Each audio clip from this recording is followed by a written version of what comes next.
اسلام آباد میں وزیر اعظم محمد نواز شریف کی زیر صدارت دفتر خارجہ میں اجلاس ہوا۔ ترجمان وزیر اعظم ہاؤس کے مطابق اسلام آباد میں وزیر اعظم محمد نواز شریف کی زیر صدارت دفتر خارجہ میں اجلاس ہوا۔ اجلاس کے دوران وزیر اعظم محمد نواز شریف کو دفتر خارجہ اسلام آباد میں خارجہ امور سے متعلق اہم معاملات پر بریفنگ دی گئی۔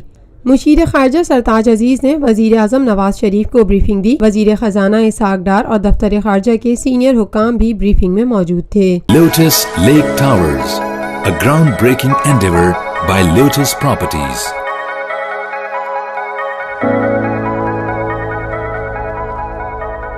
پاکستان میں پہلی مرتبہ حالات حاضرہ کے مختصر مگر جامع پروگرامز، خبروں، تبصروں کے علاوہ دیگر سماجی، تجارتی، ثقافتی، تفریحی، معلوماتی، مذہبی، تعلیمی، صحت اور بچوں کے پروگرامز صرف TNN TV پر۔